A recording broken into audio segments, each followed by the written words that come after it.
Assalamualaikum warahmatullahi wabarakatuh.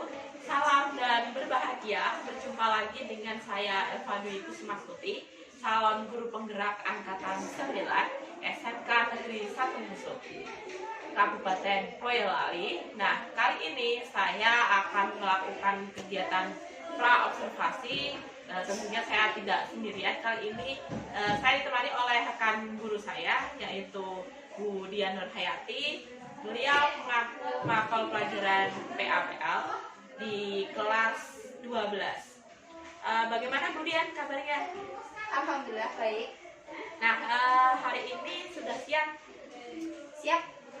Hari ini saya itu akan melakukan kegiatan percakapan dengan Bu Dian, yaitu kegiatan pra-observasi, ya Bu. Ya. Nah, sebelum nanti saya amati dalam kegiatan pembelajaran di kelas yang kemudian lakukan, sebelum saya juga melakukan kegiatan proses supervisi di kelas. Adapun tujuan pembelajaran supervisi adalah untuk mengetahui dan juga mengevaluasi jalannya pembelajaran yang kemudian lakukan. Nah, kenapa kita itu melakukan percakapan pra-observasi ini sebagai kemudian melakukan pembelajaran dalam kelas agar lebih siap, kemudian lebih percaya diri, terbaik untuk murid. Nah, ada beberapa yang nanti akan saya tanyakan atau saya sampaikan kepada Bu Dian. Yang pertama terkait tujuan dalam pembelajaran. Nah, kira-kira tujuan pembelajaran yang Bu Dian akan capai itu seperti apa?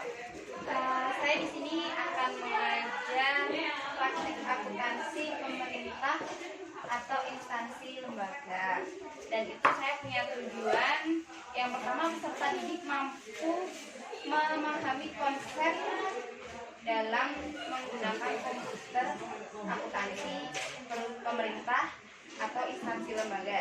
Yang kedua, peserta didik mampu memahami tujuan dan manfaat dari penggunaan komputerisasi tersebut. Yang ketiga, peserta didik mampu menguraikan data pendukungnya untuk komputerisasi pemerintah.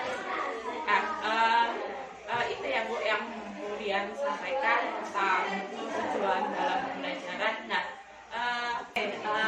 selanjutnya bagaimana tentang pengobatan dalam pembelajaran yang Ibu pakai? Kalau pembelajaran yang akan saya pakai itu nanti saya pakai metode project based learning atau PBL. Kemudian nanti ada sesi diskusi, tanya jawab. Kemudian saya juga akan memberikan penugasan. Untuk medianya saya memakai buku. Ada buku paket, ada buku LKS. Yang LKS-nya nanti bisa saya jadikan sebagai LKPJ. Kemudian saya pakai media elektroniknya, ada laptop yang ini nanti disambungkan dengan proyektor. Ya, proyektor itu. Apa lagi ya Bu ya? Atau mungkin dari Bu Eva ada saran? Mungkin saya akan saran sih Bu. Nah, zaman sekarang kan anak-anak tuh di kelas udah pakai semua. Dan disuruh untuk fokus dalam pelajaran itu kan kadang susah. Nah, bagaimana kalau diterapkan dalam pembawaan gadget di kelas? Bisa sih Bu, bisa nanti waktu diskusi atau mungkin waktu penugasan. Penugasan saya bisa pakai, kalau sekarang itu yang sedang booming itu ada Kahoot, ada Quizzes, ada Word lagi nanti kalau refleksinya serencana saya mau pakai Padlet, yaitu refleksi jadi ada papan tulis internet, papan tulis gitu. Jadi mereka ada satu pertanyaan nanti menguraikan tentang hasil diskusi ataupun hasil pembelajaran pada hari itu. Mereka bebas meluapkan apapun di situ. Refleksi gitu Iya, ya. jadi refleksi di akhir pembelajaran gitu. Itu rencana saya. Gitu. Nah, itu tadi yang kemudian sampaikan tentang pengembangan pembelajaran yang kemudian disampaikan ke saya tadi menggunakan seperti Kahoot, kemudian quizzing, kemudian Padlet juga, refleksi siswa, kemudian siswa juga ditambah dengan menggunakan gadget gitu ya. Nah, itu mungkin dari pengembangannya. Nah, untuk metode juga sudah. Lalu pengembangan sendiri itu gimana? Nanti saya kan Maksudnya pengembangan dalam pembelajaran di kelas. yaitu kalau di MPP saya nanti ada pengetahuan sama keterampilan. Ya.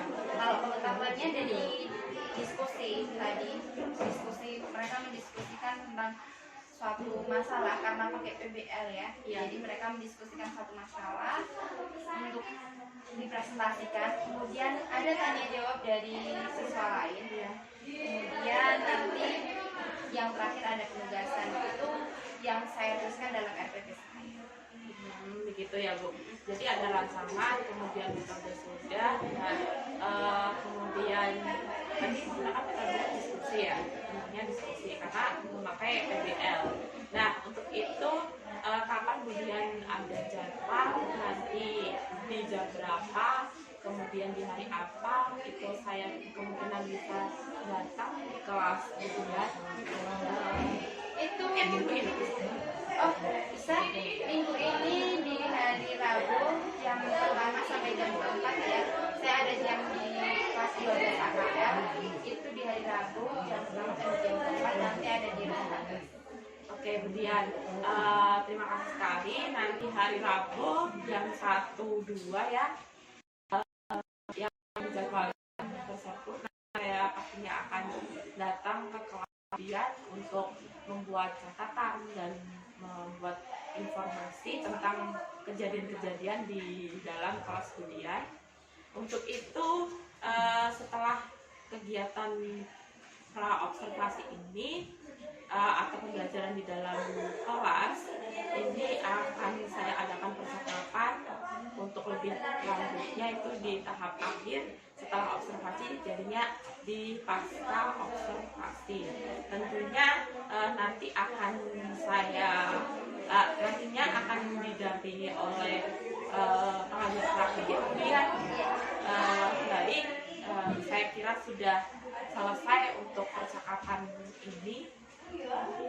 Terima kasih atas waktu yang diberikan oleh Bu Fia.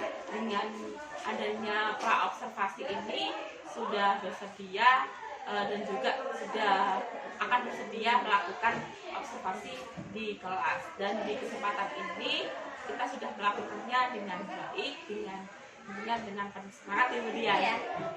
Oke, demikian kegiatan pra-observasi ini dan juga persiapan nantinya pasca observasi. Sekian dari saya dan selamat pagi dan selamat bertemu kembali. Wassalamualaikum warahmatullahi wabarakatuh.